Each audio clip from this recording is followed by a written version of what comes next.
రాష్ట్రంలో ముఖ్యమంత్రి గారి పాలన కానీ కాంగ్రెస్ ప్రభుత్వం చేపట్టినటువంటి ప్రతి పథకం ఎక్కడా కూడా ప్రజానీకానికి చేరినటువంటి సందర్భాలు లేవు. ఈరోజు రాష్ట్ర వ్యాప్తంగా ఎక్కడ చూసినా నిన్న మొన్న గత వారం నుంచి జరుగుతూ ఉన్నటువంటి గ్రామ సభల్లో ప్రభుత్వం యొక్క పనితీరు కానీ ప్రభుత్వ పథకాలు ప్రజలకు చేరుతున్నటువంటి తీరు కూడా ఈరోజు మన రాష్ట్రంలో చూస్తూ ఉన్నాం. ఏ పథకం కూడా ప్రజలకు చేరి ఉంటే ప్రజలు నిజంగానే ఈ పథకాల ద్వారా ప్రభుత్వం అందించేటువంటి సంక్షేమం ద్వారా సుఖశాంతులతో ఉన్నట్టయితే ఈరోజు రాష్ట్రంలో ఈ యొక్క పరిస్థితి నెలకొని ఉండేదని మేము అడుగుతా ఉన్నాం. రేవంత్ రెడ్డి గారు, మీరు గుర్తుపెట్టుకోండి, మీరు ఇచ్చినటువంటి 6 గ్యారంటీలు 420 హామీలు ఏవైతే ఉన్నాయో, మరీ ముఖ్యంగా ఈరోజు తెలంగాణ రాష్ట్రంలోని సబ్బండ వర్గాలకు మీరు ఇచ్చినటువంటి 420 హామీలను నెరవేర్చాల్సిందిగా మేము విజ్ఞప్తి చేస్తూ ఉన్నాం.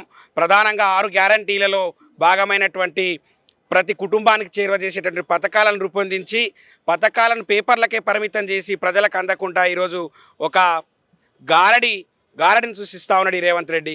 మొన్నటికి మొన్న 6 నెలల్లో 6 నెలలకు ఒక విధానాన్ని తెరపైకి తెచ్చి ఆ యొక్క ఇచ్చిన గ్యారంటీలను ప్రకటించినటువంటి హామీలను మరిచే విధంగా ఒక నాటకానికి తెరలేపిండి రేవంత్ రెడ్డి గారు.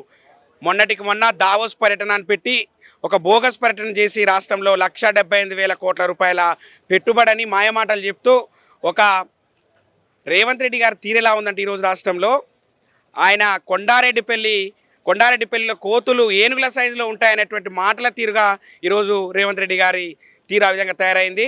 రాష్ట్రంలో రేవంత్ రెడ్డి గారి పాలనను ప్రతి ఒక్క రాష్ట్రంలో ప్రజలు రేవంత్ రెడ్డి యొక్క పాలన పట్ల తీవ్రమైనటువంటి వ్యతిరేకతతో ఉన్నారు. రానున్న రోజుల్లో రేవంత్ రెడ్డి గారికి బుద్ధి చెప్పడం ఖాయమనే విషయాన్ని కూడా తెలియజేస్తా ఉన్నాం. రేపు స్థానిక సంస్థల ఎన్నికలు దృష్టిలో పెట్టుకుని నిన్న 4 హామీలు ఇవ్వడం జరిగిందంటారా? రేవంత్ రెడ్డి గారిది ఎలా ఉంటుందంటే, అసెంబ్లీ ఎన్నికల్లో భాగంగా మేము అధికారం చేపట్టినటువంటి 100 రోజుల్లోనే 6 గ్యారంటీలు అమలు చేస్తామని ఆ రోజు మాటలు చెప్పడం జరిగింది. ఇక 6 నెలలు గడిచిన తర్వాత పార్లమెంట్ ఎన్నికలు అయిపోగానే మేము ఖచ్చితంగా ఇచ్చిన 6 గ్యారంటీలను 420 హామీలను అమలు చేస్తామని ఆ రోజు చెప్పడం జరిగింది. నిన్న రేవంత్ రెడ్డి గారు కొడంగల్ పర్యటనలో భాగంగా నిన్న మళ్ళొక గారడి చేసేటట్టు ప్రయత్నం చేశారు. రానున్నటువంటి మార్చి 31 లోపు 6 గ్యారంటీలు 420 హామీలు అమలు చేస్తామని మళ్ళొక మాయమాట చెప్పడం జరిగింది. రేవంత్ రెడ్డి గారు ఎన్నికల కోసం వారిచ్చినటువంటి హామీలను దాటవేస్తూ ప్రజలను మభ్యపెట్టేటువంటి ప్రయత్నం చేస్తూ ఉన్నాడే తప్ప ఇచ్చిన గ్యారంటీలను ప్రకటించిన హామీలను ఎన్నటికీ అమలు చేయలేదనే విషయాన్ని కూడా యావత్తు తెలంగాణ ప్రజలకు అర్థమైపోయింది. ఖచ్చితంగా రానున్నటువంటి స్థానిక సంస్థల ఎన్నికల్లో కాంగ్రెస్ పార్టీకి బుద్ధి చెప్పడం ఖాయం. రేవంత్ రెడ్డి గారిని చెంప చెల్లుమనే విధంగా స్థానిక సంస్థల ఎన్నికల్లో ప్రజలు తీర్పు చెప్పడం ఖాయం అనే విషయాన్ని కూడా తెలియజేస్తూ ఉన్నాం.